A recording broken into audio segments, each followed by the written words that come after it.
दोस्तों नमस्कार, ये है मार्गदर्शन फॉर सिविल सर्विसेज। मैं अनुराग चौधरी।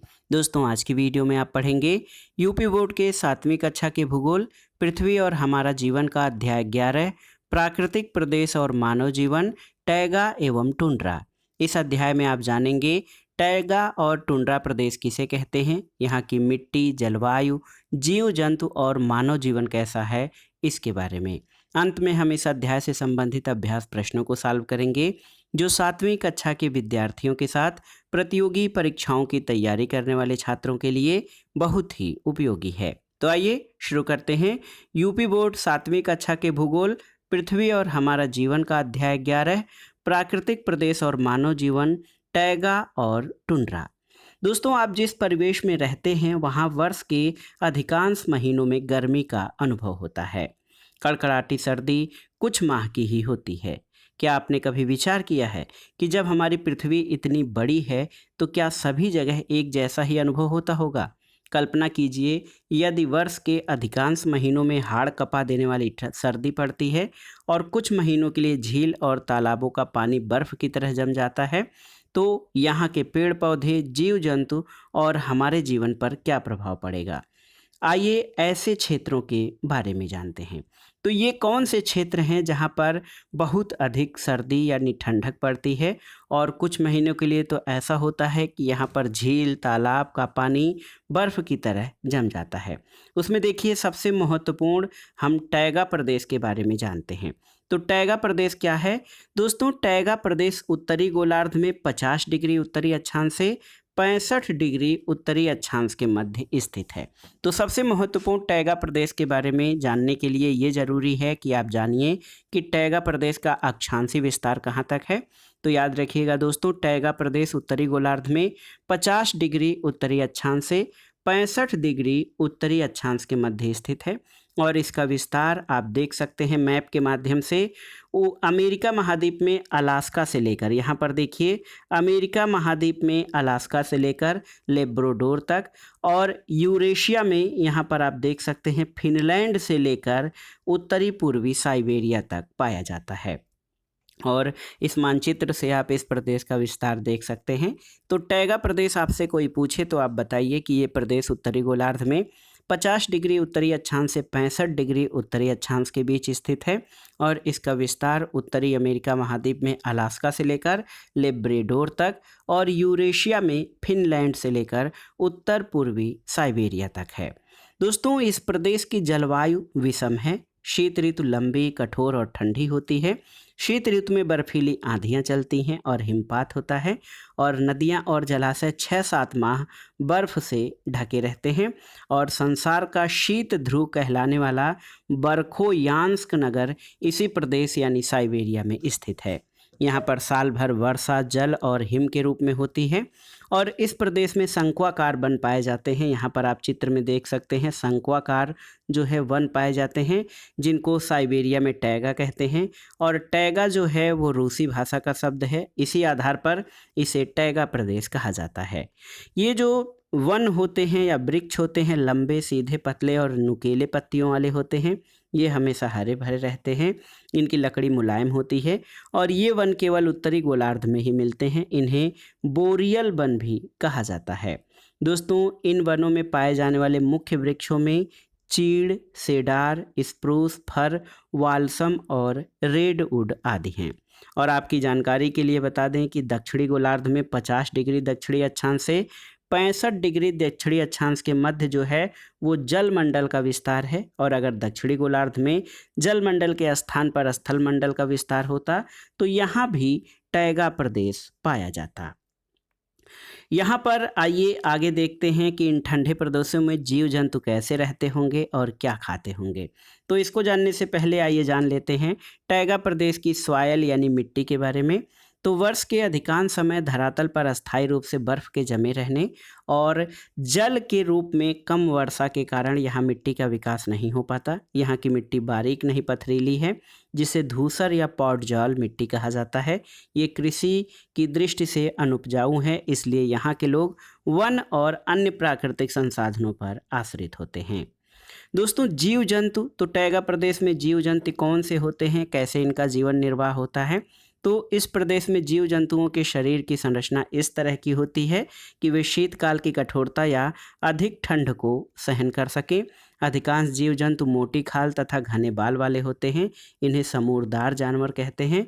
यहाँ पर रेंडियर, कैरीबू, बीवर, हिरन, बारहसिंघा, रिक्छ, लोमड़ी और भेड़िया आदि समूरधारी जानवर पाए जाते हैं।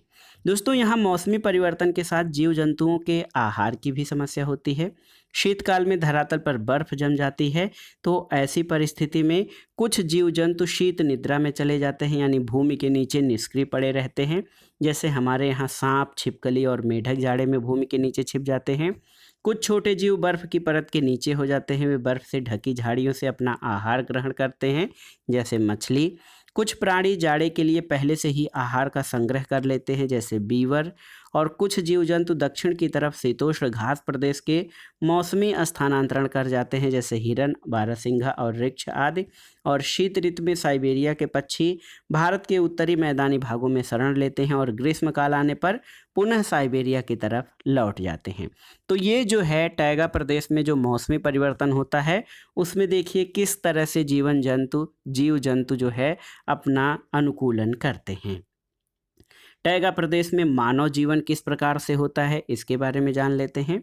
दोस्तों टैगा प्रदेश में वर्ष के 6-7 माह धरातल पर बर्फ जमी होती है। ग्रीष्मकाल की कम अवधि होती है। अनुपजाऊ भूमि होने के कारण कृषि का विकास अत्यंत कठिन है। विषम जलवायु होने के कारण टैगा प्रदेश में जनसंख्या बहुत कम है। इस प्रदेश के भीतरी भागों में कुछ जनजातियां रहती हैं। लकड़ी की कटाई, चिराई और खानों से खनिज निकालने के लिए यहाँ अब कुछ नई बस्तियां स्थापित हुई हैं। यहाँ पर पेड़ों की कटाई मशीन से की जाती है। लकड़ी के लट्ठों से इमारती लकड़ी, लुगदी, कागज़, दिया सलाई, खंभे, फर्नीचर तथा अन्य पदार्थ तैयार किए जाते हैं। और आप जान लीजिए कनाडा के उत्तर पूर्वी भाग में जल विद्युत की सुविधा होने के कारण यहाँ वन व्यवसाय सबसे अधिक उन्नतशील है। कनाडा में संसार का सबसे अधिक अखबारी कागज़ और लुगदी बनाया जाता है। रॉल, तारपीन का तेल और विभिन्न प्रकार के सुगंधित पदार्थ जैसे कनाडा बालरस आदि पेड़ों के लीसा से तैयार किया जाता है और लुगदी से प्लाईवुड बनाया जाता है। दोस्तों यहाँ पर एक प्रयोग दिया गया है कि आप पुराने रद्दी अखबारी कागज़ों को एक बाल्टी में हल्के गर्म पानी में भिगो दीजिए। ये कागज़ जब ठीक से भीग जाएं तब संभाल कर किसी मुंगरी से पीटकर इसकी लुगदी तैयार कर लें और इसमें रंग डालकर रंगीन कागज़ भी बना सकते हैं। लुगदी से पानी किसी बारीक कपड़े की सहायता से छान लीजिए और उसे किसी पटरे या पीढ़े पर रखकर किसी बेलन से बेल कर सुखा लीजिए। अब आप इस कागज़ पर चित्र आदि बना सकते हैं। दोस्तों टैगा प्रदेश के कुछ निवासी मछली पकड़कर जीवन निर्वाह करते हैं। श्वेत लोमड़ी, मिंक, अरमान, रेंडियर आदि पालने के लिए बड़े बड़े समूर के फार्म कनाडा और रूस में स्थापित किए गए हैं। इससे यहाँ के निवासियों का जीवन स्तर बदल रहा है। इस प्रदेश के दक्षिण में शीतोष्ण घास प्रदेश की सीमा पर जौ, राई और आलू उत्पन्न किया जाता है। साइबेरिया में दोस्तों ट्रांस साइबेरियन रेल, रूस और कनाडा में कनेडियन नेशनल और कनेडियन पैसिफिक रेल मार्ग इस वन प्रदेश के दक्षिणी सीमा पर स्थित हैं। तो ये तो था टैगा वन के बारे में।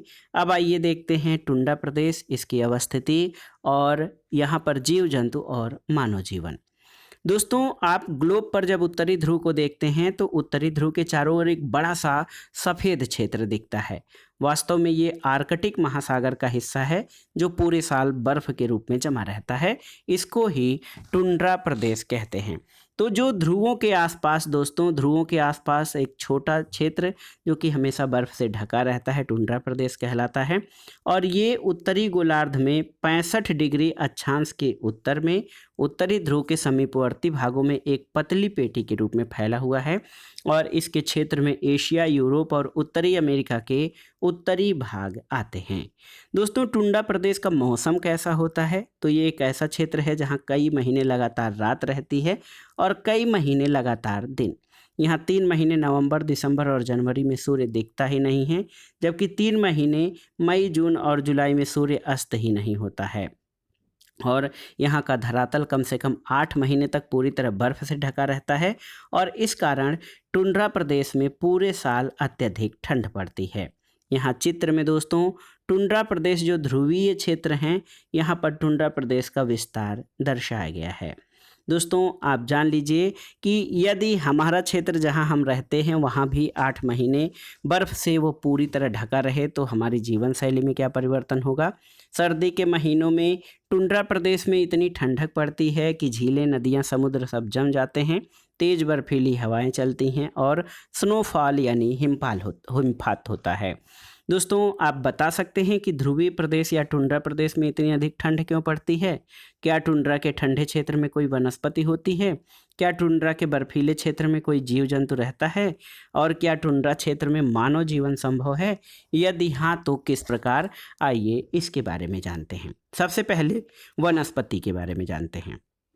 दोस्तों आप जानते हैं कि वनस्पति के उगने के लिए नमी और ताप की आवश्यकता होती है। टुंड्रा क्षेत्र में नमी तो खूब है लेकिन ताप की कमी है, इस कारण यहाँ पर वनस्पति नहीं उग पाती है। यहाँ पर वही वनस्पतियाँ होती हैं जिनमें बहुत अधिक ठंडी दशाओं को सहन करने की क्षमता होती है। सूर्य के प्रकाश की कमी और अत्यधिक ठंड के कारण यहाँ के अधिकतर पौधे गुच्छेदार और 5 से 8 सेंटीमीटर ऊंचाई वाले होते हैं। झाड़ियाँ प्रायः उन भागों में विकसित होती हैं जहाँ पर बर्फ़ का ढेर उन्हें तेज चलने वाली बर्फीली हवाओं से बचा सके। इनमें आर्कटिक विलो नामक झाड़ी प्रमुख है। दोस्तों गर्मी में बर्फ़ पिघलने पर लाइकेन, काई, बर्च और एल्डर के छोटे छोटे पौधे उगते हैं जो रेंडियर पशु का मुख्य भोजन है। तो आप जान लीजिए टुंड्रा प्रदेश में दोस्तों जो है रेंडियर पशु पाए जाते हैं। जीव जंतुओं के बारे में आइए जानते हैं। दोस्तों टुंड्रा प्रदेश में बहुत अधिक ठंड पड़ती है, फिर भी यहाँ पर रेंडियर, ध्रुवीय भालू, आर्कटिक लोमड़ी, मस्क बैल, कैरिबू, भेड़िया, लेमिंग आदि जीव जंतु पाए जाते हैं। और ये इतने अधिक ठंड में कैसे जीवित रहते हैं इसके बारे में आइए जानते हैं। दोस्तों मस्क बैल जो होता है वो स्थूल शरीर यानी भारी शरीर वाला शाकाहारी जंतु है जिसके शरीर के ऊपर मोटे बालों का घना आवरण होता है जो अत्यधिक ठंड से उसकी रक्षा करता है। गर्मी में ये आवरण झरकर गिर जाता है। आर्कटिक लोमड़ी के शरीर पर घने बालों का दोहरा आवरण होता है जिस कारण वह 0 से नीचे 50 डिग्री सेल्सियस तक ठंड सहन कर सकती है। ध्रुवीय भालू और कैरुबू के पैर का निचला भाग इस तरह बना होता है कि उससे होकर शरीर की गर्मी बाहर न निकल सके।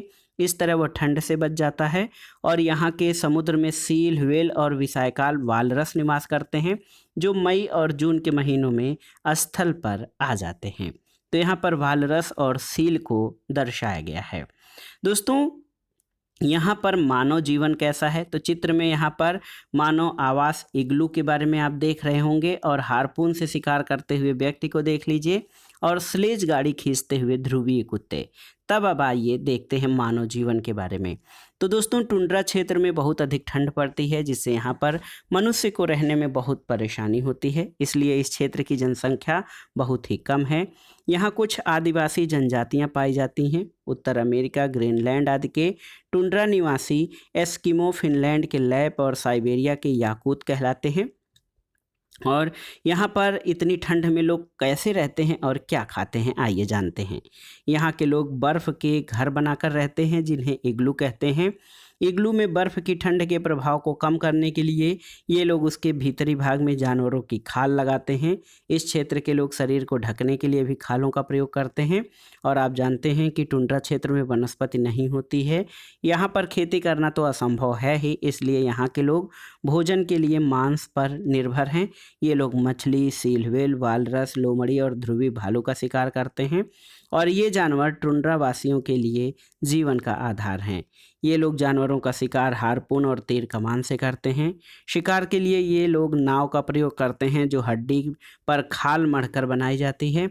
इन नावों को कयाक कहते हैं और यहाँ के लोग जानवरों को मारकर उनकी खाल निकालकर सुखा लेते हैं। ये खालें पहनने, ओढ़ने, बिछाने, तंबू बनाने, नाव और ज़मीन पर चलने वाली बिना पहियों की गाड़ी यानी स्लेज बनाने के काम आती है। इसके बाद भी जो खालें बच जाती हैं उन्हें वे व्यापारियों के हाथे बेचकर अपनी ज़रूरत की चीज़ें खरीद लेते हैं जैसे अनाज, चाय, तंबाकू, चाकू, कुल्हाड़ी आदि। और सील की चर्बी जलाकर ये लोग रोशनी करते हैं। और दोस्तों ये लोग गर्मी के समय को अधिक से अधिक शिकार करके सर्दियों के लिए मांस सुरक्षित रख लेते हैं। यहाँ के लोग रेंडियर और ध्रुवीय कुत्तों के झुंड पालते हैं। रेंडियर से इन्हें दूध, मांस, चर्बी, हड्डी और खालें मिलती हैं। ध्रुवीय कुत्ते स्लेज गाड़ियों को खींचने और शिकार में सहायता करते हैं। पिछले 50 वर्षों में टुंड्रावासियों के जीवन में पर्याप्त अंतर आया है। इनके जीवन स्तर में सुधार के लिए प्रयास किए जा रहे हैं और अब ये लोग खालों के स्थान पर फर वाले कपड़े, हार्पून के स्थान पर राइफल, कयाक के स्थान पर मोटर वाली नाव का प्रयोग करने लगे हैं। अब ये ठंड से बचने के लिए इग्लू की छत पर कालीन लगा देते हैं और रूस सरकार ने रेंडियर फार्म बनाए हैं जिससे इनके जीवन स्तर में सुधार हुआ है। दोस्तों, इग्लू में प्रयोग की जाने वाली कालीन की आपूर्ति उत्तर प्रदेश के भदोही जनपद से भी की जाती है। ये देखिए बहुत ही महत्वपूर्ण तथ्य है। कुछ और तथ्यों को जान लेते हैं। रॉबर्ट पियरे उत्तरी ध्रुव पर पहुंचने वाले पहले व्यक्ति थे। एमंडसन दक्षिणी ध्रुव पर पहुंचने वाले पहले व्यक्ति थे। टुंड्रा प्रदेश में चलने वाली बर्फीली हवाओं को ब्लिजार्ड कहते हैं और कनाडा के कोड़धारी वनों में लकड़ी काटने का व्यवसाय करने वाले लोगों को लंबरजैक कहते हैं। अब आइए इस अध्याय से संबंधित अभ्यास प्रश्नों को सॉल्व कर लेते हैं। देखिए, पहला प्रश्न है दोस्तों, टैगा प्रदेश केवल उत्तरी गोलार्ध में ही क्यों पाए जाते हैं? तो आप जान लीजिए, उत्तरी गोलार्ध में 50 डिग्री से 65 डिग्री में जो है वो भूमंडल या स्थल मंडल का विस्तार पाया जाता है, जबकि 50 से 65 डिग्री दक्षिणी अक्षांश के मध्य जल मंडल का विस्तार है। यही कारण है कि टैगा प्रदेश केवल उत्तरी गोलार्ध में पाए जाते हैं। यदि दक्षिणी गोलार्ध में भी स्थल मंडल होता तो वहाँ पर भी टैगा प्रदेश पाए जाते। अगला प्रश्न है, टैगा प्रदेश में कृषि क्यों नहीं विकसित है? तो टैगा प्रदेश में अत्यधिक ठंड पड़ती है। वर्ष के अधिकांश समय धरातल पर अस्थायी रूप से बर्फ के जमे रहने के कारण, जल के रूप में कम वर्षा के कारण टैगा प्रदेश में मिट्टी का विकास नहीं है।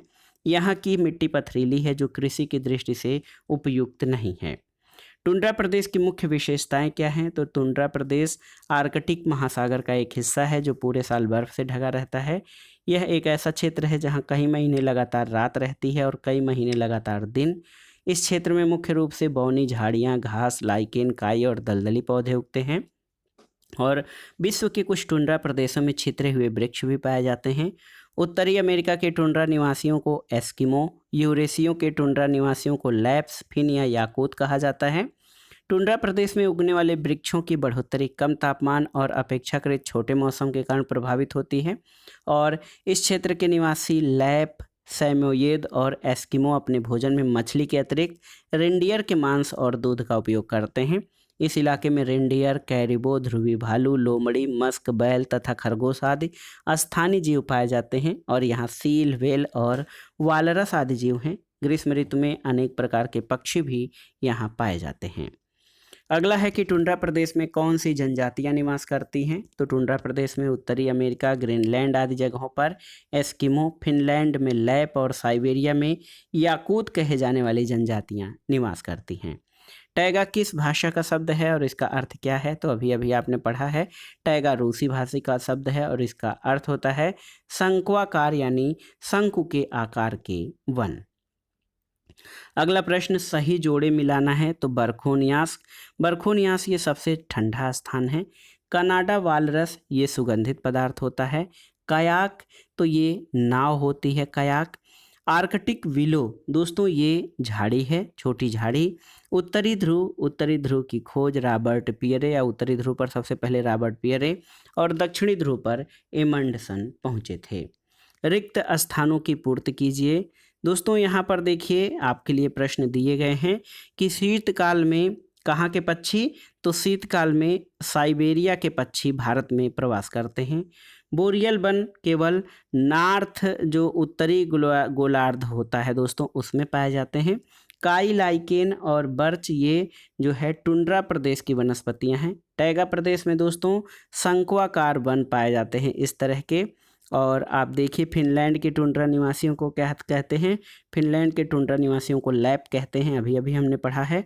और टुंड्रा निवासी शिकार के लिए जिस नाव का प्रयोग करते हैं उसको कयाक कहा जाता है। तो दोस्तों ये था आज का वीडियो। यूपी बोर्ड के 7वीं कक्षा के भूगोल पृथ्वी और हमारा जीवन का 11वां और अंतिम अध्याय था ये, प्राकृतिक प्रदेश में मानव जीवन, टैगा और टुंड्रा प्रदेश। दोस्तों ये अध्याय बहुत ही महत्वपूर्ण है। टैगा और टुंड्रा को इसमें आप आसानी से जान सकते हैं और टैगा और टुंड्रा प्रदेशों की मुख्य विशेषताएं क्या हैं, वहाँ पे जीव जंतु और मानव जीवन कैसा है, इस अध्याय के अध्ययन के बाद आप समझ पाएंगे। तो ये इस जो है 7वीं कक्षा के भूगोल का अंतिम अध्याय है। इसके बाद हम 8वीं कक्षा के इतिहास को प्रारंभ करेंगे। तब तक हमारे चैनल से जुड़े रहें, वीडियो को लाइक करें, शेयर करें और इस चैनल मार्गदर्शन फॉर सिविल सर्विसेज को सब्सक्राइब करें। वीडियो देखने के लिए धन्यवाद दोस्तों। नमस्कार।